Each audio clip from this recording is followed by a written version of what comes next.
Hey there folks, this is GreenyXI welcoming you right back to Let's Play Higurashi. This is episode 179. In last episode, Akasaka found a way somehow to go back in time and hopefully he's going to come back to this arc and help us out. I think that was the whole idea behind that sort of chapter. And also, more importantly to me, I don't know, but Hanyu came onto the game board as a proper character, so she's interacting with all the characters and she's come to Hinazawa school and is part of the club activities and everything like that, so as well as the everyday class life. So, let's get going. Okay, there's the banquet section. Can you hear me? One more speech and then we'll move on to a toast. You ready? This is the back end. We're ready. We can't hear anything from inside, so please give us a cue when the speech is finishing up. 10 bottles per table, okay? Make sure you serve your table smoothly. Young waiters with bow ties got bottles of beer ready for a toast. There are several dozen tables with white tablecloths on them in the banquet room. Approximately 8 people are sitting at each table, so there are at least 100 people there. Few hundred. The banquet room is teeming with excitement. There are many plates with different kinds of food on each table. A sushi platter, a sashimi platter, a fruit platter. Also, along the wall, there are cooks ready to serve fresh sashimi. All the guests appear to be well-mannered gentlemen, and obviously they are notable people from different fields. The huge and beautiful chandelier above them clearly tells that this hotel holds a status good enough for those famous people. An elderly gentleman is given a long speech on the stage before making a toast. Usually, people don't like such long speeches, especially if it's before a toast. But the guests are actually excited with this speech. Maybe the word excited isn't suitable. Maybe it should be described as an upsurge in a strange way. Anyway, Japan accepted the demand for unconditional surrender, and the day they did, the Pacific War ended. In other words, even if they had to take care of further business, the war ended that day according to international law, and from that day on, there was peace. Therefore, if any troops invaded Japanese land during that peace, that would be an encroachment against Japan. No matter what the Soviet Union says, the northern territories are Japanese land, and it should be clear to everyone that they invaded illegally. Yeah. And now, they want to settle by returning a mere 2 islands to us. Who do they think they're kidding? Listen, Habumai, Shikotan, Gunashia, and Iturup are Japanese territory. Their total area is equal to an entire prefecture. What would you think if the Soviets invaded and occupied one of our prefectures? Would you settle for just getting half of the prefecture back? No, you wouldn't. You'd have the entirety returned to you. Yet the Soviets are brazenly sitting there claiming vested rights to the land. This is no joke. We must strongly oppose this to the bitter end. Return all the northern islands. Our nation must demonstrate unwavering resolve on that point. Thunderous applause filled the banquet room. All the gentlemen agreed and expressed that they felt that way by cheering him on. In all that hubbub, there were 2 people standing by the wall who didn't seem to fit in with the rest. They were wearing sharp-looking suits, and while a little too old to be called young men, were certainly young compared to all the elderly gentlemen in the banquet room. Why do politicians always tend to lean right or nationalist, and be so partisan? That's simple. Well, politicians want most are votes, and votes are cast by their constituents. But not everyone over 20 actually votes. Voter turnout is highest amongst those who are retired and have free time, so the elderly interested in politics monopolise the votes. And that means the key to their election is whether or not they can secure the elderly vote. The war only happened 40 years ago. In other words, the generation that's interested in voting is the generation from before the war. My mother talks about air raids often. She used to live near Tsurubashi, and she lost all of her family in an air raid. She had to walk across the burnt fields all alone. That's right, our parents went through the war. They shed their blood, sweat and tears, believing it was for the good of the nation. We lost the war, but they believe the war still brought about change that serves as a foundation for the peace we have today. I hear that a lot. That if Japan hadn't fought in the war, the Asian countries would still be Western colonies. There was no way we could have won, but we needed to fight in that war, or something like that. In that case, no matter how much they preach pacifism, politicians can't ignore the pre-war generation. War is bad, and we should never again fight a war. But that war was necessary. Unless they say things like that, it's like they're denying the very lives that generation lived. I see. Politicians have to work hard to earn votes, huh? However, it would be one thing if they were truly proclaiming their own beliefs, but many of them are simply saying that to get elected. Oh yeah, let's have a look at modern day politics to see if that haven't changed, and in our country. As long as there are politicians trying to win over what remains of the pre-war generation, this country's post-war era will never end. That's how the ghosts of the war will pass their will onto the next generation, and keep things the same for the next millennium. They just keep repeating that the war was justified, yet regrettable, every time an election takes place. When will our country ever be freed from that cycle? It's simple. Young people need to vote. Don't be fooled by war stories. Vote for those actually pushing policies. Realistic policies, that is. Oh yeah, there are a few who talk about some pretty unrealistic things. Akasaka-san, isn't that the F table? F table? There she is. Let's go. Every table in the place must have a letter corresponding to it. Okay. The speech had ended, and the elderly gentlemen were giving the man on the stage a standing ovation. The two men walked through the crowd and approached an old lady in a kimono. Yes? That would be me, but who are you? I made an appointment with you on the phone yesterday. I'm Akasaka. I guess all of this is still after the events. I don't know. After the actual Hinamazawa events. My husband worked so hard for this country. Even so. Madam, I understand what you're going through. This wasn't really anything out of the ordinary. Nobody could remember if there had been a donation or not, so a handful of politicians were questioned. As a result, some came up with a scheme to blame a sickly, elderly man who had already retired.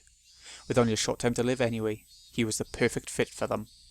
The elderly man had already been sick in bed, and the shock of his friends betraying him had taken away his will to live. The only thing his wife could do was to simply watch him suffer. She kept crying while telling the men about her husband's achievements. If your husband is, in fact, innocent, a judge will rule accordingly. Don't worry, all false accusations will be cleared. I already know that, because he is innocent. But he won't live to see the verdict. He worked so hard for this country, and this is what he gets in return at the end. How can he rest in peace? Akasaka nodded and tried to find the right words to say to her. His colleague rummaged through a pile of paperwork behind him. The papers were filled with fine print, and it would be hard for an onlooker to tell exactly what they were. However, the way he was looking at them made it very clear that they contained something important. Akasaka-san, this is amazing. This records exactly how the money was moved. Akasaka gave him a signal to remind him that this wasn't the place to be looking through those documents. Madam, there isn't any more paperwork, is there? No. That was the only thing in his safe. Please, use it to get back at those ingracious bastards. My husband did so much for them, and yet they... Oh, madam, you do understand that some things in these documents will implicate him, don't you? Yes, I understand that. One can't be honest all the time when one's a politician. I'm his wife, after all. Thank you for your cooperation. I will use this to expose the injustice that was done to him. Only one thing. May I ask you just one thing, though? Could you wait until my husband passes away before making this public? The paperwork Akasaka received was something her husband intended to take to the grave with him. Something that shouldn't exist in this world. If it went public, her husband's name would be disgraced. Akasaka nodded. I understand. You have my word. Vast public funds were moving from Kasumi-gaseki? The funds were issued to sub-branches to carry out national policies, but various ideas over those public funds always came together, and there was never an end to those trying to poke a straw into it to suck it out like a mosquito. Excess dividends, cordial patronage, profits for organizations that benefited themselves. Many financiers approached and adhered to officials and politicians, hoping to earn those gains. And the bureaucrats constantly indulged them. That's how Japanese corruption works. These illegal pipes from bypass after bypass in Kasumi-gaseki, siphoning off public funds for their profit. To find and destroy such pipes is, of course, in the national interest. But eliminating illegal expenditures isn't as simple as all that. There are important people connected to those pipes, and when those people are investigated, a major political scandal takes place. The reason why the government doesn't investigate such illegal expenditures is not only to protect vested interests, but also because they are conscious of the damage these scandals can cause politically. To put it more succinctly, the government can't endure the pain of pushing pus out of a wound. Lovely. The closer the exposed subject is to the top, the greater the pain faced by the government, and that affects the cabinet approval rating. The closer the subject is to the core, the more extensive the damage to the heart. The secret investigation that Akasaka was leading went as close to the heart as it got, and could cause a collapse of the administration from shock. Akasaka was tipped off that a huge amount of public funding was leaking out through an alumni organisation of the 7 imperial universities, so he and his colleagues had been conducting a secret investigation into the matter for a long time. His target was tightly knit, but he learned the wife of one of the organization's senior members bore strong resentment toward them after her husband was made their scapegoat, and he managed to contact her. And because of that, he had got his hands on extremely important information.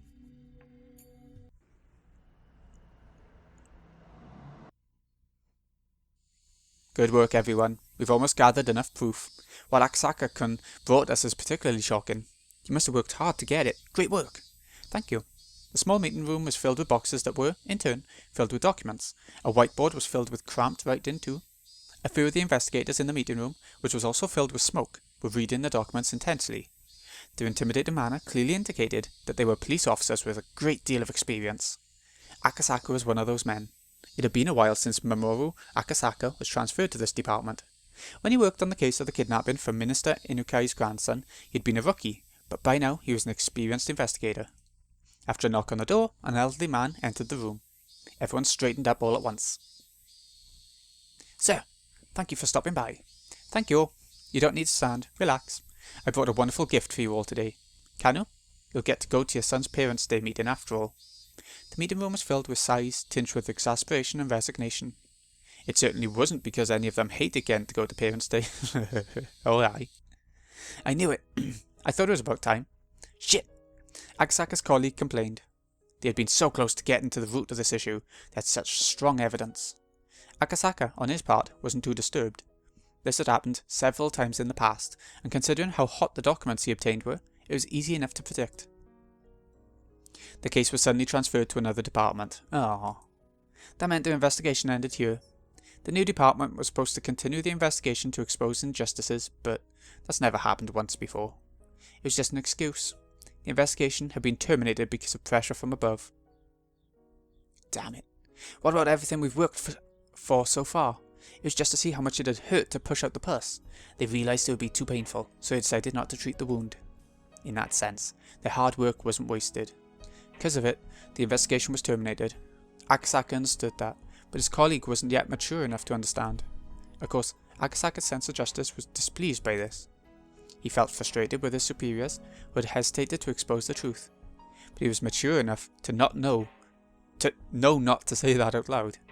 "We'll organise what we have and hand it over to the other end later. Anyway, since you haven't had a day off for a long time, you don't have to wait until 5 PM to leave today. Please go home and get some rest." Oh, that would be amazing. "We'll talk about what's left to do tomorrow. Also, don't forget to use up your vacation time too. Make sure you take a vacation and give a treat to your spouses. Chief, please come with me. That will be all." "Yes, sir." Though his long secret investigation left a bad taste in his mouth with its resolution, he managed to earn a holiday until the next incident arrived. "I guess we'll do as he says. Everyone, go home and get some rest. If you go home that early, you might find out your wife is having an affair, you know?" "Dumbass, you don't know anything. Akasaka-san and his wife are madly in love. He calls her every night from a public phone in a different building, so it's not after all the events of Higurashi. It's before it. I envy you, Akasaka. My wife is pretty cold. I say before it all comes to a climax, I guess." Akasaka smiled bitterly as he gathered the documents in his hands. One of the pages fell to the floor. It was a page from a huge pile of papers documenting illegal expenditures. They exposed the illegal expenditures of the Alphabet Project, the research team for the next generation of hardware in the Defense Agency. It was entirely possible that this project was created in the first place for the purpose of funneling these illegal expenditures. When he saw the paper, one thing caught Akasaka's eye. He picked it up, looked at it, and tried to remember. It was a list of people who illegally received public funds. It was also a list of retirees who were still very much in love with money. There should have been no connection between those people and Akasaka. However, there was one thing that caught his attention. The Irie Clinic. Ooh. As soon as he said it, all sorts of memories resurfaced. Yes, the Irie Clinic. When he was working on the case of Minister Inukai's grandson's abduction, he got into a scuffle with the suspects and became injured. He was taken to the local clinic. As he recalled, the name of that clinic was the Irie Clinic. He started to remember one thing after another. His very first experience with wading into the muck. It was burnt into his mind like a fresh memory, and he could vividly recall everything that happened. His daughter was about to be born, and he really didn't want to go to Higurashi. He met Uishi, who taught him a lot of important things. He also met a girl in that village. Her name was, yes, Rika Furude. That was it. How long had it been? How old was she now? As he remembered her lovely smile, he also remembered the ominous prediction she made. She had predicted that if he didn't go back to Tokyo, something terrible would happen. At the time, he took it as nonsense, but he felt something odd about it, as if it was a divine omen. Then he had remembered Yuki, who was about to give birth. He became concerned that something terrible would happen to her, but he couldn't just leave and go back to Tokyo. That's why he called her right away. He told her something would happen. He told her to be very careful until he returned. Yuki had laughed and told him he was being paranoid, but that phone call indeed saved her from a calamity, so in this arc, in this fragment, she lived. Akasaka had found out about that when he visited her after returning to Tokyo. A few days after his phone call, a janitor was seriously injured when he stepped on a loose tile on the stairs on his way to the rooftop. He also heard afterwards that Yuki had a habit of going up to the roof for a walk every day, but because of this phone call, she had stopped doing it. If he hadn't called her, she would have been the one to step on the loose tile. In other words, Rika Furude's prediction had been correct. There was no proof, but Akasaka still believed that he was able to save Yuki only because of Rika Furude's prediction. He'd intended to call and thank her for saving Yuki, but the busy days that followed put it out of his mind. Rika-chan. He wondered if she was still doing well, if she was still smiling.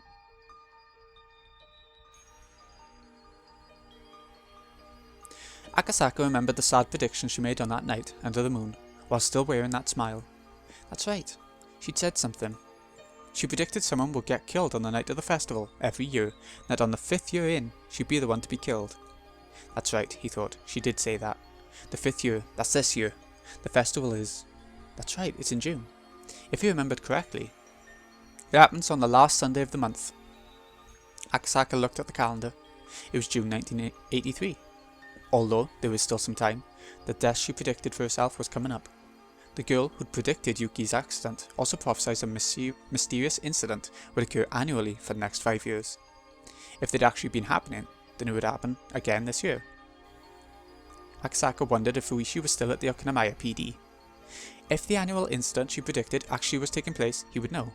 In other words, he could confirm if Rika Furude was going to be killed or not with a phone call to Uishi. The girl who predicted her own death had muttered that she didn't want to die. Muttered? No. It was clearly a plea for help. A young girl who was trapped in the fathomless, bizarre traditions of a village she couldn't escape had sought help from him, an outsider. She paid his reward in advance, in the form of foreseeing Yuki's accident. He had to get to her. He had to go save her. A flood of emotions filled him up. He felt as though he had finally remembered something he was never supposed to forget. That's right. He had to go to Hinamazawa. He had to save the girl who asked him for help. Hello, Okinamaya PD. Hello, is a Kuroda Uishi still working in your investigation department? You don't see that name very often, do you? You see Uishi, but not the full name. If he is, may I talk with him, please? Excuse me, may I ask who's calling? Could you tell me it's Akasaka from the police headquarters? Uishi was a very lively person, but he had been old even back then. Maybe he had already transferred somewhere else. Maybe he'd since retired. But if he was still there, he'd be happy to hear from Akasaka. He sure had a unique laugh. Uishi-san, there's a phone call for you. Someone from police headquarters in Tokyo. Tokyo? Who could that be? Hello, this is Uishi. What? My oh my, and how have you been? Ah, okay. So that's how Akasaka's gonna find out yeah. It makes sense to myself sometimes. Just not to everyone else. The first miracles. So that's Akasaka, he's gonna be going there, and Hanyu has made it there. So they got two new players. So, I guess we'll end it off there. Are there any new tips? It didn't mention anything. No, nothing. Bloody hell. It's a tips option though, so there's gonna be some tips, I would imagine. Anyway, this has been Greeny XI. I hope you've enjoyed. Thank you so much for watching.